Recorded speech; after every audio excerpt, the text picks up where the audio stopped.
In this video we're creating a 3-tier Victorian style cake. This is my printable template that I'm using. It comes in size 4-inch round up to 10-inch round. I'm going to be trimming down the stencils at the top edge of that dotted drawing lines up with the top edge of my cake.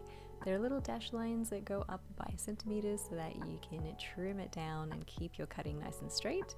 I folded the template pages together so when I cut down once, it cuts everything all to the same height. Trim down so that you are in line with the very top dots, and then cut along the dots to get your scallop edge. You can choose the shorter one or the longer one depending on what you'd like your scallops to look like. Stick it together with tape, and then you can either run your skewer along that cut line so you have just a solid straight line, or if you're using royal icing like me and you're creating a fake wedding cake, you can just poke the skewer into your frosting so that it creates dots instead.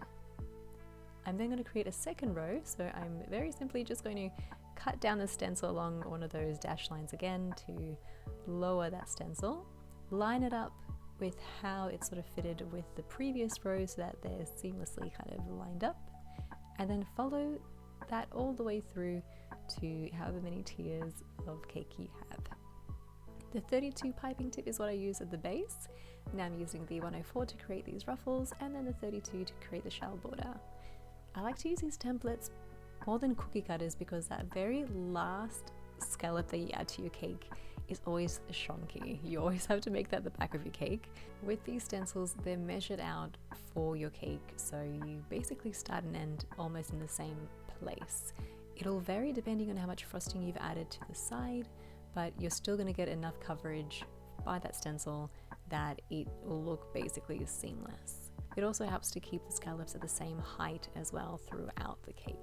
I'm going to add these little black ribbons on top with a little bit of royal icing, and our cake is done. Thank you guys for watching. I hope this was handy. Again, those templates will be available for you in my link in bio.